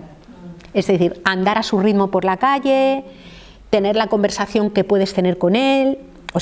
Imaginémonos cualquiera de nosotras, imaginémonos que hay muchas mujeres que eso se lo han comido en casa con sus padres o sus madres o sus suegras o sus suegros, digamos, dentro de la propia casa, y además atendiendo a mucha otra gente, ¿no? Y sin pagar, claro. Quiero decir, es un trabajo duro, es un trabajo muy duro. Y además un trabajo que requiere conocimientos. Muchas internas están poniendo sondas, están supervisando medicaciones complejas, están supervisando dietas, tienen que mover de una determinada manera. Es decir, que cuando se dice que el trabajo que hacen las cuidadoras es un trabajo que puede hacer alguien que no sabe hacer otras cosas, es porque vivimos en una sociedad que valora como hacer cosas aquello que está bien remunerado en el mercado y que tiene escondido, por esa dinámica patriarcal de esconderlo, todo aquello que sostiene la vida, ¿no? Y eso es por eso te digo que coincido mucho con lo que estabas planteando, ¿no? Luego también decir que esas internas, ¿cómo construyen su vida? Claro, claro. Porque nosotros también... Claro. Yo tengo, por ejemplo, mi abuelo y le cuido. Yo cuando no pueda, le voy a llevar a la residencia, no voy a meter a una persona de interna. ¿Por qué? Porque yo no quiero... ¿cómo te digo? No quiero que haya personas internas. En mi opinión no tienen que existir. ¿Por qué? qué? Porque tiene que tener una vida personal organizada a cómo está la sociedad. Lo que pasa que también con esto, esa residencia hay que pagarla. Y hay mujeres y familias que no pueden. Claro. Entonces, por eso creo que el tema de las políticas es tan importante. Claro. O sea, al final está bien intentar ser lo más justa y hacer las cosas bien, pero hay a veces que los recursos de cada familia y cada mujer no es para poder hacer las cosas bien. Claro. Pero hay que entenderla. Pero ahí entraríamos nosotras, entonces tampoco puedes pagar a una interna. Lo trabajaríamos nosotros por el Sí, pero que es como lo que hemos dicho antes de lo del huevo y la gallina. Claro. Si hay una mujer que tiene que cuidar a su madre, esa mujer tiene que trabajar 40 horas porque tiene que sostener la vida de sus hijas, pero ¿qué hace con su madre? Pues o sea, yo creo que la clave es lo que dices, sí, o sea, es como contradictorio, pero hay a veces... No es contradictorio en absoluto. Yo creo que tiene que ver con lo que decíamos antes de que el cuidado de la gente es un tema social del que nos hemos de responsabilizar. No es una cuestión privada de cada casa, porque si tú le encalomas el cuidado a lo privado de cada casa, lo que sucede, o sea, yo pongo siempre el mismo ejemplo, ¿no? Yo vengo de una familia, somos 5 hermanos y hermanas. Mi padre murió hace muchísimos años, cuando éramos pequeños, y tenemos una madre, ¿no? A cuidar entre 5. Más o menos estamos los 5 pendientes. Mi madre tiene una salud delicada, pero todavía más o menos aguanta, ¿no? De nosotros 5, solamente 3 hemos tenido un hijo o hija, ¿no? Si tú dejas el cuidado a la lógica familiar nada más, con los cambios que ha habido sociales, a mi hija, que además yo no vivo con su padre, pero tenemos súper buena relación, su padre tiene pareja, yo tengo pareja, a la mía le tocaría cargar con 4, no con 2, y algún trozo de los tíos que no tienen hijos. Entonces, con la lógica familiar, aparte de que es injustísima para las mujeres, es que no se puede funcionar. Entonces, hace falta que colectivamente, a partir de políticas públicas, a partir de políticas público-sociales, donde intervengan las personas organizadas en bar, nos ocupemos colectivamente de todos, porque si lo dejas a la lógica individual, tú imagínate que yo soy la tía más justa del mundo y necesito que alguien cuide a mi madre. Digo, imagínate que tuviera, que no lo tengo, un salario, o sea, ¿quién gana ahora 2.000 euros? Nadie, o muy poca gente, ¿no? Bueno, pues imagínate que tengo un salario de 2.000 euros y digo, la única solución, no puedo pagar una residencia, contrato a alguien. Digo, bueno, la mitad para ella y la mitad para mí. Pues es que sigues generando vidas precarias. Es decir, es que la única forma de poder garantizar un cuidado digno a todas las personas es que tengas la opción de que haya servicios públicos decentes, que no serán distintas a las residencias que conocemos o a muchas de ellas, pero es un tema que hay que resolver colectivamente, ¿no? Porque si no, se cae en lo que tú dices, o te inmolas tú como cuidadora familiar, o si no tienes opción de pagar una residencia, lo único que te queda es explotar a otra persona que no quieres. Entonces, es una cuestión que tiene, en mi opinión, tiene que ser... Eso serían políticas sociales que van en contra del capitalismo. Claro, pero son políticas sociales que sin embargo van a favor de la vida. Sí. Es decir, ahí está el problema, ¿no? Que lo que va en contra del capitalismo Claro, la economía feminista viene planteado desde hace tiempo que lo que existe en realidad y lo que enfrentamos es un conflicto entre el capital y la vida. Yo por eso empecé diciendo que estamos en una dinámica de guerra contra la vida. Es decir, porque si que tú comas o tengas cuidados dignos o vivas una vida decente depende solo de que haya alguien que ha ganado el dinero que considera que tiene que ganar, lo que sucede realmente es que la vida buena está siempre supeditada a que alguien gane lo que tiene que ganar, ¿no? Entonces, ¿eso significa que no pueda haber un cuidado que se pague en el mercado? No, pero podríamos pensar, por ejemplo, en cooperativas de personas cuidadoras que no se ven obligadas a generar plusvalía para otro, ¿no? Podríamos pensar en cláusulas sociales en las instituciones públicas que se vean obligadas a contratar servicios de cuidadoras que no generan plusvalías y en donde las condiciones laborales, o sea, que hay formas de pensar la política pública de otra forma diferente, ¿no? Claro, una cosina que iba a comentar era sobre lo que dijiste tú, Mavi, del por dónde empezar, de los momentos de bajona. Bueno, Sara dijo alguna cosa. Yo quería decir una cosa primero con el tema de la gente rebelde que es acusada de terrorista y toda esta historia, ¿no? Porque yo, por ejemplo, conozco bastante gente de la que integra el colectivo Futuro Vegetal y tengo que decir, y lo voy a decir aquí, que estoy súper orgullosa de que tengamos esta gente joven. O sea, no hay ni una sola lucha que haya conseguido derechos para nadie. No hay ningún derecho conseguido que no haya requerido de una lucha previa, ni uno, que no haya incomodado, ¿no? A veces escucho la cosa esta de que el feminismo ha sido el movimiento como sano y santo que ha conseguido las cosas casi cantando, ¿no? Y se nos olvidan las sufragistas. O sea, hay museos, hay un par de museos en Estados Unidos y en Londres donde tienen las piedras que las sufragistas lanzaron contra cristales, y en algún sitio está el cuchillo con el que una sufragista apuñaló la Venus del Espejo, que está toda rajadita y llena de costurones, ¿no? Ese cuadro, ¿no? Y está en un museo hoy porque fueron los instrumentos de lucha que posibilitaron una cosa que no es no garantiza pero posibilitó al menos el sufragio, ¿no? Yo estoy convencida, por ejemplo, que los botes de pegamento con los que los jóvenes de Futuro Vegetal se han pegado a los marcos de los cuadros, que no a los cuadros, o los botes de pegamento con los que se pegan a alas de aviones privados o a coches de alta gama, terminarán estando en museos, esos botes de Loctite, ¿no? Y creo que cuando obligas a que la gente más joven viva en una especie de cornisa y de abismo con un futuro incierto que tienen delante, o sea, que se rebelen y que se cabreen con la situación que hay, es lo más normal. O sea, yo no me parece me parece que lo que se llama ahora ecoansiedad no es el miedo al cambio climático, sino que es básicamente el miedo a que no se haga nada ante ello, ¿no? Y son personas jóvenes que de repente dicen, nos están dejando aquí más tirados que todas las cosas, ¿no?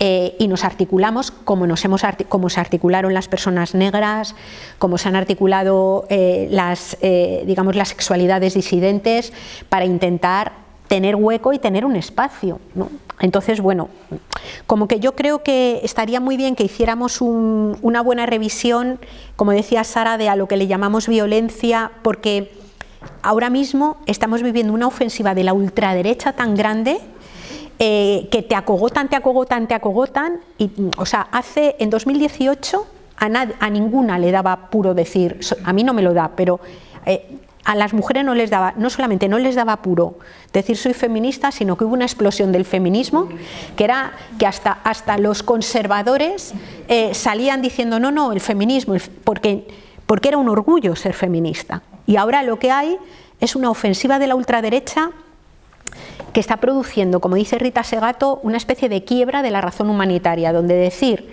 que los derechos humanos son importantes te llaman buenista. Bueno, pues esa ofensiva hay que aguantarla y hay que revertirla, porque si no es que te comen directamente, ¿no? Y luego el por dónde empezar. Yo cuando decía antes lo de la imaginación y la memoria, lo digo porque es importante también saber de dónde venimos y las cosas que han funcionado también en otros momentos. Es que no partimos de cero, ¿no? Yo el otro día hablando sobre el personaje Milei en Argentina, el que se presenta a las elecciones, yo estaba con una persona que decía, argentina, que decía, es que no sabes cómo está la situación en Argentina, decía, ¿no?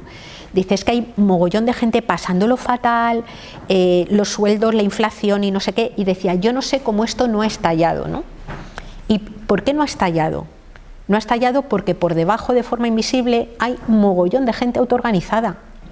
Es decir, si no pasan más cosas, si no está todo en llamas, es porque de forma invisible hay mucha gente activa y haciendo que la vida sea posible, ¿no? Yo en Argentina, en Chile, cuando el estallido social de 2019, que a mí me pilló allí, me decían, los que me habían invitado, me decían, dice, bueno, a ver qué pasa aquí. Bueno, de primeras 4 días antes de irme, que no había estallido, me decían, ya veremos a ver cuánta gente viene, dice, porque aquí, tal y como ha funcionado el pinochetismo y los restos las secuelas del pinochetismo, aquí no pasa nada, la gente es súper individual, no hay ningún movimiento, a nadie le importa nada. Mira, unos días más tarde, la subida del precio del billete de metro, unos céntimos, y se monta un pollo que pone en jaque todo el país, todo el país.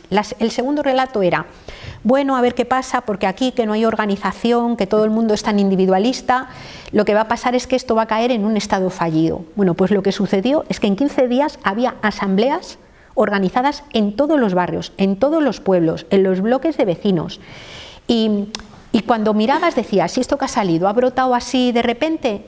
Pues no, era un gimnasio donde se ocupaban de atender a los chiquitos y a las chiquitas que estaban en situación de calle, un proyecto chiquitín, mogollón de núcleos de feministas, algunos comedores populares en barrios donde no lo había, que eran proyectos que nadie miraba, que nadie veía, pero que fueron los pequeños coágulos de comunidad que permitieron que el movimiento social se aglutinara de repente, ¿no? Lo que quiero decir es que en todas partes, cuando rascas y miras por debajo, ya hay muchas cosas que se están poniendo en marcha, ¿no? Y yo creo que una clave importante para aguantar la bajona es no estar solas, que lo decías tú, ¿no? Es decir, en lo que sea, un grupo feminista, un ecologista, el grupo de gente que pasea el perro junta, lo que sea, pero sobre todo no estar solas, para que cuando vengan problemas sea más fácil que surja la colaboración y el apoyo mutuo que la pelea de todos contra todos, ¿no? Pues sí, quería decir que nos quedan 6 minutitos. Bueno, pues terminas tú y ya está. Venga. No, yo quería decir, solo de Ya lo siento. los deseos. Claro, es que el capitalismo lo ha montado muy bien. O sea, a mí me gusta viajar en avión para conocer un país que no conozco. Claro. O sea, que nos interpela individualmente, de cómo nos reorientamos. O sea, claves para reorientarnos. ¿Sabes a lo que me refiero? Sí, sí, sí. Porque aquí pensamos que, bueno, no sé lo que pensáis las demás, que primero que hagan los que más tienen.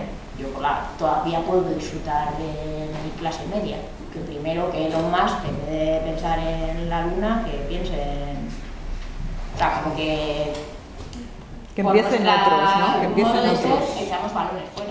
A ver, yo no diría por nuestro modo de ser, o sea, yo de verdad creo que es importante superar un poco el presupuesto pesimista sobre el resto, ¿no? O sea, en general, si seguimos viviendo y seguimos viviendo razonablemente es porque operan muchísimas relaciones de confianza. Yo digo, yo me monto en un bus de alsa y confío en que el conductor no va a ir como un loco y se va a tirar por un terraplén. Confío en la médica que me atiende, o sea, hay muchas relaciones de confianza que permiten que la vida se sostenga, ¿no? Y creo que, mira, yo me acuerdo, vivía hace muchos años en Madrid, hubo un problema de agua muy grande y el canal de Isabel II, que es el que provee el agua en Madrid, tuvo un debate grande sobre si hacer una campaña para que la gente disminuyera el uso del agua o no, ¿no? Y había varias personas que decían, da igual, porque la gente no lo va a hacer. La gente va a pensar que lo hagan otros primeros o va a pensar, como el resto no lo hace, ¿para qué lo voy a hacer yo, ¿no? Finalmente hicieron la campaña y lo que sucedió es que en 2 días el consumo de agua se desplomó de una forma radical, ¿no? Porque la gente no es tonta. La gente sabe perfectamente si se comparte bien de qué depende, ¿no? Entonces, es verdad que tomar decisiones individuales para mitigar cosas que nos gustan cuesta un montón. Pero si compartimos con mucha otra gente en dónde estamos, hacerlo más colectivamente cuesta menos. Y a lo mejor tu principio es, bueno, Pues mira, en lugar de viajar todos los años, voy a intentar hacerlo una vez cada 3. Y son formas de ir empezando, ¿no? Es decir, pero la clave para mí es no hacerlo individualmente, no hacerlo con criterio individual, ¿no? Y también analizar, tú decías, el capitalismo lo ha montado muy bien. Claro, el capitalismo es un generador de insatisfacción permanente. Y a favor del individualismo. Claro, o sea, a mí me dicen, por ejemplo, el capitalismo te dice, oye, ¿para qué vas a hacer así con un exprimidor? Pudiendo hacer así y que se exprima solo, ¿no? Y tú dices, qué tonta soy, me compro el exprimidor. Y luego, dentro de unos años, cuando tienes 45, te dicen, pero tú te has fijado en este músculo que se te cae aquí. ¿Por qué no te apuntas a un gimnasio que tienen una máquina que haces así y se te vuelve a poner? Así funciona el capitalismo. O sea, es un sistema que intenta hacerte sentir fea permanentemente, que intenta hacerte sentir sola permanentemente, porque la única forma de que se compren cosas que no necesitamos es hacértelas necesarias por la vía de la insatisfacción y del dolor. Que aunque nos reímos porque tienes razón, hacemos eso. Bueno, pero mucha gente ya deja de hacer, o sea, que miremos alrededor, o sea, quiero decir, no fijemos... Claro, o sea, que no me enfoque en el pesimismo. Claro, no, pero claro, o sea, mira, o sea, antes cuando decíamos lo del feminismo, ¿no? Decimos siempre, caemos en decir, es que somos pocas, es que no conseguimos cosas, es que mira dónde estamos. Ostras, es que yo me acuerdo de una mani en Madrid contra el aborto, que éramos 15 y ninguna de las, vamos, y el 80% de las que estaban hacía muchos años que ya no podían abortar. O sea, y ahora, y en 2018 hubo una llegada de personas jóvenes, o sea, ahí hay elementos, cualquier movimiento social tiene momentos de empuje y momentos de reflujo. En cualquier movimiento social surgen conflictos, pero hay cosas ganadas que ya no se pierden. Digo socialmente, a nivel de leyes y tal, se pueden perder muchísimas cosas si no hay lucha. O sea, que no es verdad que estemos donde estábamos hace 10 años ni hace 20 años. Estamos en otros lugares en casi todo. Es que hace 20 años en este país, en la mayor parte de los institutos públicos, los profesores de geografía y de ciencias naturales negaban el cambio climático. Que es que se nos olvida, y hace 15. O sea, no estamos en el mismo lugar. Pues con mucha pena tenemos que dejarlo aquí. Sí. ¿Ecofeminismo es economía feminista o es ecología feminista? O sea, en el ámbito teórico hay debates de todo tipo. Ya, porque sí. Yo lo tenía como ecología feminista, por eso está. Y como no se habla de veganismo en ningún momento, pues lo voy así como que nada. Tengo una buena noticia. Tengo una buena noticia. Cuando se haga la puesta en común tendremos ocasión de seguir haciendo preguntas tanto a Yayo como a los Sí, pero en cualquier caso, es decir, yo hablé de reducción del consumo de proteína animal de todo tipo y me parece que lo que tú dices, es decir, el tema del veganismo y de la apuesta por una relación completamente distinta con los animales no humanos es absolutamente clave. Es decir, que es verdad, sí, es verdad, o sea, hubiera molado un montón, o sea, que si lo hubieras planteado un pelín antes, yo lo hubiera defendido también, pero que tienes razón, ¿eh?